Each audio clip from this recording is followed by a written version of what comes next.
तो बच्चों लोग, अभी तक हम लोग लास्ट सेशन में क्या कवर किए थे, तो कॉम्प्लेक्स फॉर्मेशन रिएक्शन कवर हो चुका आपका।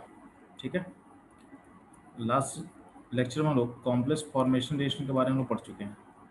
उसके पहले क्या खत्म हो चुका है, उससे पहले आपका वैलेंस बॉन्ड थ्योरी में पढ़ा चुका हूँ। और क्या पढ़ा चुका हूँ, तो वर्नर थ्योरी हो चुका है। ठीक है, और क्या हम लोग कवर कर चुके हैं, तो इफेक्टिव एटॉमिक नंबर थ्योरी खत्म हो चुका है। और क्या पढ़ चुके हैं हम लोग इसके में इसमें, तो लिगेंड का टाइप आप पढ़ चुके हो। लिगेंड का टाइप क्या होता है, बाइडेंटेड ट्राइडेंटेड क्या होता है, सारा पढ़ चुके हो हम लोग। ठीक है, और बेसिक इन्फॉर्मेशन जो है वो तो हम लोग कवर कर ही चुके हैं। तो इसी सीक्वेंस में हम लोग मूव करते हैं ट्रांस इफेक्ट।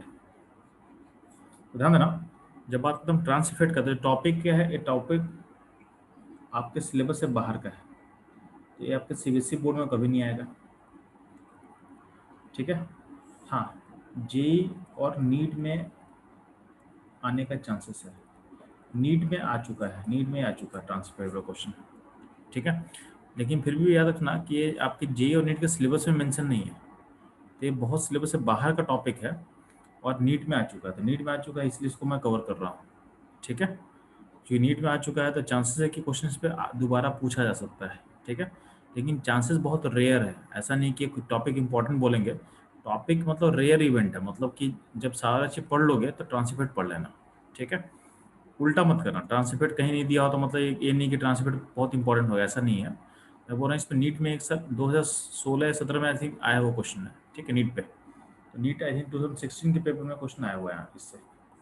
आया हुआ तो एक ही बार आया हुआ है। ठीक है, तो पॉइंट है कि जे में आ सकता है, जब सारा टॉपिक पढ़ लो चैप्टर का तो ट्रांसलेट भी कवर कर लेना। ठीक है, तो ये ध्यान देना, आपका प्रोसेस ऐसा होना चाहिए। ठीक है, अब बात करते हैं हम ट्रांसलेट का। तो ट्रांसलेट होता क्या समझ यहाँ पे, तो यहाँ पे क्या किया गया है, आपके सामने एक स्क्वायर प्लानर कॉम्प्लेक्स दिया गया है। यानी ट्रांसलेट जो हम ऑब्जर्व करते हैं, वो ऑब्जर्व करते हैं हम लोग स्क्वायर प्लानर कॉम्प्लेक्स में, स्क्वायर प्लानर कॉम्प्लेक्स में। ठीक, तो ध्यान देना, यहाँ पे एक आपका कॉम्प्लेक्स लिया गया है जिसका सेंटर मेटल M है और इसमें 4 लिगेंड अटैच है। 4 लिगेंड में से एक ए रखे हैं, एक बी रखे हैं। ठीक है, और दो एल रखा हुआ है, 2 एल रखा हुआ है। ठीक है, अब ध्यान देना, इस कॉम्प्लेक्स में अगर हम अमोनिया डालते हैं, अगर हम अमोनिया डालेंगे, तो अमोनिया डालेंगे तो क्या होगा, तो अमोनिया क्या होगा, लिगेंड को बाहर भेजेगा, लिगेंड को बाहर भेजेगा। मतलब क्या हुआ ना, यहाँ पे सब्स्टिट्यूशन होने वाला है। तो अमोनिया क्या है, अमोनिया एल को रिप्लेस कर सकता है। अगर हम ऐसा जूम कर रहे हैं, हम जूम कर रहे हैं कि अमोनिया एल को बाहर भेजेगा, और जहाँ पे एल है वहाँ पे खुद आ जाएगा, वहाँ पे खुद आ जाएगा। ठीक है, फिर से मैं रिपीट कर रहा हूँ कि अगर ऐसा मैं जूम कर रहे हैं कि आपका जो अमोनिया है वो इस पर अटैक करेगा और एल को बाहर भेजेगा, उसके लिए खुद आ जाएगा। तो अगर मानते हैं कि यहाँ जो एल है, तो एल दो टाइप का है। दो टाइप का कैसा है, एक एल है जो ए के अपोजिट में है, यानी उसके अपोजिट में ए है, और एक एल है जिसके अपोजिट में क्या बी है, यानी दो टाइप अलग एल है। तो अगर मानते हैं कि जो आपका जो अमोनिया है, अमोनिया आके इस एल को बाहर भेजा, इसको बाहर भेज रहा है। ठीक है, यानी आपका कौन सा एल बाहर गया, जो ए के अपोजिट में है, जो ए के अपोजिट में है। तो अगर ऐसा इवेंट ऑकर करता है, अगर ऐसा इवेंट ऑकर करता है, तो हम बोलते हैं कि trans effect of A is greater than B. यानी जिस ग्रुप के अपोजिट का ग्रुप लीव करेगा उसका ट्रांस इफेक्ट हाइयर होता है। तो यहाँ पे हम इस क्वेश्चन में हम क्या कर रहे हैं, ए और बी दो ग्रुप है जिसका हमको ट्रांस इफेक्ट कंपेयर करना है। तो हम क्या कर रहे हैं कि जिसके अपोजिट का ग्रुप बाहर जाएगा, उसका ट्रांस इफेक्ट क्या होगा, हाइयर हो जाएगा। उसका ट्रांस इफेक्ट क्या होगा, चलो हाइयर हो जाएगा। ठीक है, तो यहाँ बोल रहे हैं कि चूंकि यहाँ पे अमोनिया इस एल को बाहर भेजा, तो हम ऐसा बोल सकते हैं कि ए का जो ट्रांस इफेक्ट है वो बी से ज़्यादा है, क्योंकि ए का अपोजिट जो ए का अपोजिट ग्रुप है, जो ए का अपोजिट ग्रुप है वो बाहर जा रहा है, पर्सन वो जा रहा है, आपका बाहर जा रहा है। ठीक, सिमिलरली हम बात करते हैं, अगर मान लेते हैं ऐसा इवेंट होता है कि जो बी का अपोजिट में एल है, अगर अमोनिया उसको रिप्लेस करता तो क्या होता, तो अगर अमोनिया इस एल को बाहर निकाले होता, ऐसा कुछ हो जाएगा। तो इस केस में हम बोलेंगे कि बी का चूंकि अपोजिट पार्ट बाहर जा रहा है, तो हम ऐसा बोलेंगे कि transfer of B is greater than A, transfer of B is greater than A. तो ऐसा कुछ होता है। ठीक है, तो टॉपिक इतना ही था, टॉपिक इतना ही था। ठीक, अब ध्यान देना, तो अब ए और बी का इस तरह से बहुत सारे एक्सपेरिमेंट किया गया, मतलब ए और बी को अलग चेंज कर करके बहुत सारे एक्सपेरिमेंट करके हम लोग ट्रांसफर का एक ऑर्डर क्रिएट किया हुआ है, ट्रांसफर का एक ऑर्डर क्रिएट किया हुआ है, ठीक है। तो ट्रांसफर का जो ऑर्डर होता है वो उसको देख लो ध्यान से। यहाँ बोला गया है कि ट्रांसफर का ऑर्डर, तो आपका नोट्स में लिखा हुआ है, ध्यान देना। यहाँ पे एक ट्रांसफर का ऑर्डर है, ठीक है। साइनाइड सी एन सबसे आगे होगा, फिर सी होगा, फिर एन होगा, फिर C2H4 होगा, फिर PR3 होगा, ठीक है। H माइनस CH3 माइनस, ये सारा ग्रुप्स अरेंज किया हुआ है। पॉइंट ये आता है कि जो आपका नीट का जो क्वेश्चन था ना, नीट 2016 में क्वेश्चन पूछा था, उसमें ए ऑर्डर पे क्वेश्चन पूछ दिया था। वहाँ पे चार ग्रुप दे दिया था, इनमें से कोई चार ले लिया था। वो था करेक्ट ऑर्डर क्या होगा, ठीक है। कि किसका ट्रांसफर हाइयर होगा लोअर, ऐसा क्वेश्चन था। तो कहीं ना कहीं इस ऑर्डर पे ही क्वेश्चन पूछा होता नीट में। ये ऑर्डर दिमाग में सेट कर सकते हो। ये ऑर्डर देखो, अब इस पूरे ऑर्डर को दिमाग में सेट करने की जरूरत नहीं है। आप क्या करो, CNCO को आगे कर देना, ठीक है। जितना भी एन सेंटर है, एन सेंटर देखो पीछे साइड में है, और यानी एन सेंटर पीछे साइड में है, तो CNCO में C सेंटर है, कार्बन सेंटर। यहाँ पे देखो एन सेंटर है ना, pyridine मॉलिक्यूल RNH2 सब में एन सेंटर है, और लास्ट में क्या है, O सेंटर है, लास्ट में O सेंटर है। और जो एन सेंटर के पहले क्या है, तो पहले आपका हालाइड है, ठीक है। तो हालाइड में क्या BrCl दिया हो आपको, बीच में HCN छोड़ देंगे तो HCN में क्या हो, सल्फर सेंटर आएगा, सल्फर सेंटर आएगा। और उसके बाद आएगा I। तो आपको इतना कम से कम याद करो ना कि शुरू में C सेंटर, फिर बीच में कहीं ना कहीं हालाइट आएगा, तो हालाइट में क्या होगा, जो नीचे रहेगा उसको आप इजीली दे सकते हो, ठीक है। और फिर क्या होगा, लास्ट में होगा N सेंटर सेकेंड लास्ट, और लास्ट सबसे लास्ट होगा O सेंटर। तो इस तरीके से आप याद इसको कर सकते हो, इस तरीके से इसको आप याद कर सकते हो, ठीक। तो आपको ओवरऑल ऑर्डर याद नहीं करना है, आपको देखना है कि कौन सा कहाँ प्लेसमेंट करना है, ठीक है। और एक बार क्वेश्चन जब रिफर कर लेंगे नीट वाला भी क्वेश्चन, तो आपको समझ में आ जाएगा कि आपको कितना याद करना है। तो क्वेश्चन ऐसे सोचना है, क्योंकि पूरा ऑर्डर याद करना एक चैलेंज है। तो आप इससे थोड़ा सा चीज़ों को लिंक करते, चीज़ों को याद करो, तो तुमको आसानी से याद हो जाएगा कि वो किसको आगे पीछे करना है, ठीक। तो ऐसा हम सोच सकते हैं। अब ध्यान देना, ट्रांसफर का एक एक एप्लीकेशन हो सकता है। इससे हम लोग क्या सीखते हैं, तो ध्यान दोगे,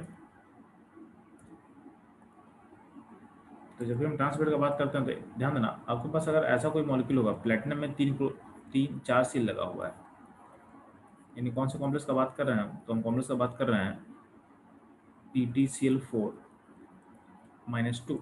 इसका फिगर बना दिए।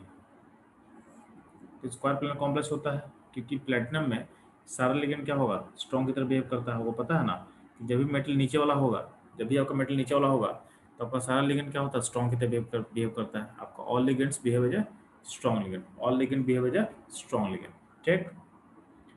अब ध्यान दोगे, अगर मान लेते हैं कि हम अमोनिया अमोनिया डालेंगे तो क्या होगा। तो यहाँ पे देखो सारा सील सेम है, तो किसी भी सील को हटा के आप अमोनिया लगा सकते हो। तो हम अमोनिया, किसी एक सील को हटा के हम अमोनिया लगा दिए। तो मान लेते हैं कि यहाँ यहाँ का सील को हटा के हम अमोनिया लगा दिए। यहाँ हो गया NH3, यहाँ हो गया Cl, यहाँ हो गया Cl, और यहाँ हो गया Cl। अगला क्वेश्चन आता है, तो अगला क्वेश्चन में देखोगे, फिर से अगर हम अमोनिया का अटैक करवाते हैं, फिर से अगर अमोनिया का अटैक करवाते हैं, तो इसमें दो पॉसिबिलिटी होगा।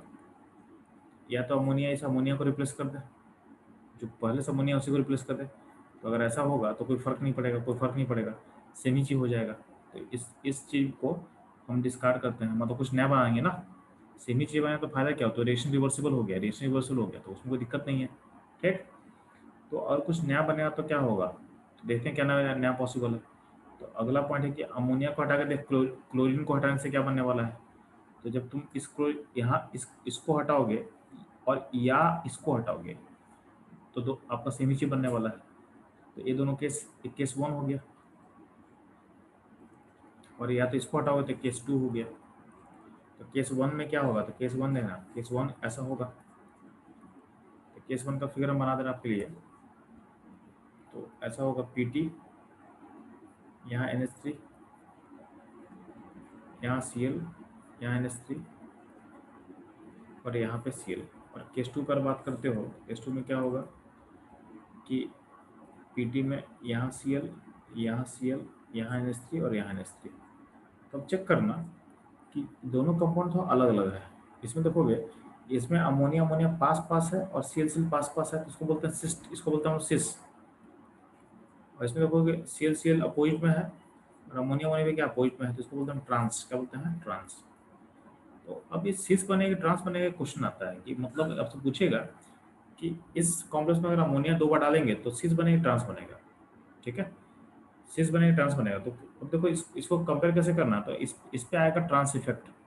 तो अब देखोगे यहाँ से, अगर आप केस सेकेंड को जूम करो, केस सेकेंड, तो केस सेकेंड अब अगर हो रहा है तो केस सेकेंड का अपोजिट में क्या है? अमोनिया है। ठीक है, और केस वन में अगर कोई सीएल हटाओगे तो उस सीएल के अपोजिट में क्या है? सीएल है। फिर से मैं रिपीट कर रहा हूँ, केस टू देखो, तो केस टू में सीएल को हटा दो, उस सीएल का अपोजिट में क्या? अमोनिया है। और केस वन का कोई भी सीएल तुम हटाएगा, केस वन का कोई भी सीएल हटाएगा तो उसके अपोजिट में क्या? सीएल है। उसके अपोजिट में सीएल है। तो अगर हम अमोनिया और सीएल का ट्रांसफर कंपेयर कर लें, अमोनिया और सीएल का ट्रांसफर कंपेयर कर ले, तो मेरे को समझ में आ जाएगा कि वो क्या करना है। तो यहाँ देखो, ऑर्डर देख ध्यान से। तो क्वेश्चन में क्या बोला हो कि अमोनिया का ट्रांसफर क्या है, अगर ऑर्डर देखोगे ट्रांसफर का, तो अमोनिया का ट्रांसफर पीछे है और सीएल का ट्रांसफर आगे है। इसका मतलब जो भी ग्रुप आप हटाओगे वो क्या होगा? वो सीएल के अपोजिट होना चाहिए, वो सीएल के अपोजिट होना चाहिए। इसका मतलब इस पूरे प्रोसेस में किसको हम हटाएंगे, तो ध्यान देना, तो हम हटाएंगे इसको, यानी केस वन को लेंगे, क्योंकि जो सीएल का अपोजिट है उसी को हटाना है। ये केस टू को नहीं लेंगे। केस टू क्यों नहीं लेंगे? क्योंकि ये सीएल अमोनिया का अपोजिट में है। तो आपको पता है कि किसका ट्रांसइफेक्ट हाइयर होता है, तो ट्रांसइफेक्ट में हाइयर किसका होगा जी? तो हाइयर होगा किसका? Trans effect of CL is greater than ammonia. इसका मतलब हमको सीएल का अपोजिट हटाना है, तो सीएल का अपोजिट कौन सा होगा? केवल सीएल। इस सीएल का अपोजिट में सीएल है तो इसको हटा देंगे। ठीक है, यानी केस वन इज फिजिबल। तो केस टू नहीं होगा, केस वन होगा। यानी जब 2 अमोनिया आएगा तो क्या बनेगा? सिस वाला ग्रुप बनेगा, और इसका नाम होता है सिस प्लेटिन। क्या बोलते हैं? इसको बोलते हैं हम लोग सिस प्लेटिन। इस कंपाउंड का नाम होता है प्लेटिन। तो ओवरऑल कंपाउंड का नाम हो गया सिस प्लेटिन। इसका यूज कहाँ होता है? इसका यूज होता है कैंसर को ट्रीटमेंट में, तो एंटी कैंसर एजेंट होता है। तो कैंसर के ट्रीटमेंट में इसे यूज किया जाता है। ठीक है, तो पूछता है क्वेश्चन आपसे कि ट्रांस प्लेटिन क्यों नहीं फॉर्म करता, क्वेश्चन से पूछ सकते हैं। Why why why transplatin is not form. तो आप रीजन क्या बोलोगे इसका? ट्रांसप्लेटिंग किडनी फॉर्म करता है, अब बोलोगे कि trans effect of CL is greater than ammonia.